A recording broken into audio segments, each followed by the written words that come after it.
Comenzamos nuestra sección dedicada a la información de salud con nuestra periodista especializada en el tema, Mar Romero Sala. Mar, bienvenida y me encanta ese azul celeste de hoy. Muchas gracias, María Clara, qué piropo. Bueno, y comenzamos en Argentina con las últimas informaciones que se conocen sobre el brote de legionelosis. Sí, pues lamentablemente tenemos que empezar hoy la crónica reportando un nuevo fallecido que se dio a conocer ayer por este brote. Ya son 6 en total los que se han registrado en Argentina. 13 personas están afectadas, además 9 de ellas desde casa, pero 4 están ingresadas, 2 de ellas además graves. Recordemos que todos estos casos están relacionados con el mismo centro de salud en San Miguel del Tucumán, en el norte del país, y desde mediados de agosto se empezaron a reportar estos casos, ¿no? Casos de neumonía de los cuales además se desconocía el origen. Por suerte, recientemente, hace poco, los últimos días, las autoridades argentinas ya dijeron que habían encontrado el culpable de este brote. Escuchémoslo. El agente etiológico causante del brote se llama Legionella, es una bacteria que se está tipificando, el apellido, que es posible que sea una Legionella que se llama neumófila, no hay ningún virus desconocido. Bueno, Mar, pero para quienes no sabemos qué es la legionela, explíquenos qué es y cómo es la enfermedad que provoca. Pues se trata de una bacteria. La legionela es una bacteria, empecemos por ahí. Además, hay más de 50 tipos de esta bacteria. No todos enferman a los humanos. Aproximadamente la mitad tienen la capacidad de enfermar a las personas. Además, no todas causan neumonía, como ha sido en este caso en Argentina. También pueden causar una fiebre que se llama fiebre de Pontiac, parecida a una gripe. Muchas personas ni siquiera saben que la pasan cuando la pasan, por lo parecido a los síntomas de un resfriado común. La bacteria más común es esta legionelosis neumófila, que como su nombre indica, genera neumonía. Es la que se cree que está provocando este brote en Argentina, aunque todavía estamos a la espera de que se confirme con totalidad. Desde la infección hasta los primeros síntomas pasan unos 2 a 10 días, es decir, el periodo de incubación de 2 a 10 días, aunque se han registrado casos que son un poquito más largos. Empieza con tos, fiebre, dolores de cabeza, pero puede también terminar provocando, como hemos visto, casos de neumonía en los 2 pulmones y en los peores casos llegar a la muerte. Especialmente peligroso para personas inmunocomprometidas o que tengan algún tipo de enfermedad previa en el pulmón, que sean personas fumadoras o exfumadoras. En este caso, la tasa de mortalidad está entre el 40 y el 80%.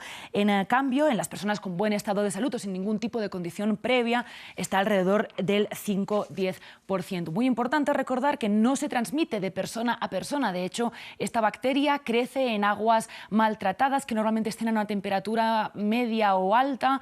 Por ejemplo, estamos hablando de refrigeraciones industriales, de humidificadores. En estos casos donde las aguas están estancadas, ahí es donde pueden crecer, y mediante pequeñas gotas de esta agua, el vapor, ¿no?, lo que conocemos como aerosoles, contagia a las personas, pero no pasa de una persona infectada a otra, algo que ayuda mucho, por ejemplo, pues al control de estos brotes. No es un virus nuevo, se descubrió en 1976 precisamente por un brote en la Legión Americana y de ahí también viene su nombre. En general, los brotes pues no es que sean comunes, pero hemos visto a lo largo de los últimos 20 años cómo esta enfermedad ha ido creciendo y se han registrado en distintos puntos del mundo algunos pequeños brotes de la enfermedad. A tener cuidado entonces con las aguas estancadas, Mar. Y ahora quiero preguntarle algo del COVID-19 porque hay una novedad y son las vacunas inhaladas. ¿Cómo es esto?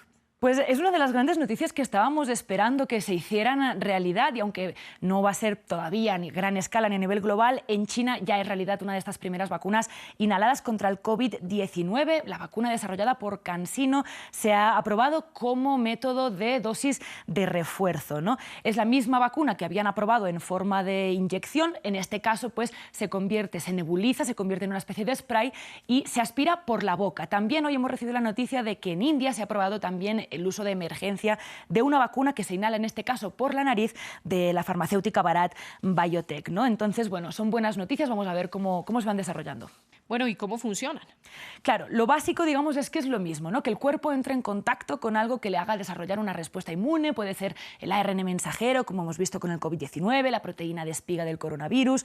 En otros casos, por ejemplo, en una vacuna que ya existe contra la gripe, se trata de un virus inactivado. Entonces, el principio básico es exactamente el mismo, pero tienen diferencias en el tipo de respuesta inmune que provocan. En el caso, por ejemplo, de las vacunas que se inyectan intramuscular, como las que hemos vivido hasta ahora contra el COVID-19, COVID-19 son muy buenas en provocar una respuesta inmune sistémica, es decir, que los anticuerpos circulen por todo el cuerpo, en despertar la memoria de las células T, que son las que luego también ayudan a combatir el virus una vez este ya ha infectado a la persona. En cambio, las vacunas nasales generan una respuesta inmune local, en este caso en las mucosas de la nariz o de la garganta, que son la primera barrera ante la infección de COVID-19 y por eso podría ayudar a prevenir hasta el contagio, no solo a combatir la enfermedad, sino prevenir el contagio de COVID-19, algo que podría revolucionar pues, el manejo de la pandemia hasta ahora, ¿no? Hay estas dos opciones aprobadas localmente, veremos qué tanto se extiende su uso, pero además también es especialmente importante pues, en los niños o en las personas que sean aprensivas a las agujas. Eso le iba a decir, que ojalá se extienda pronto para quienes le tienen temor a las agujas. Mar, gracias por estar con nosotros. Muchas gracias a ti. Y nosotros seguimos con nuestro segundo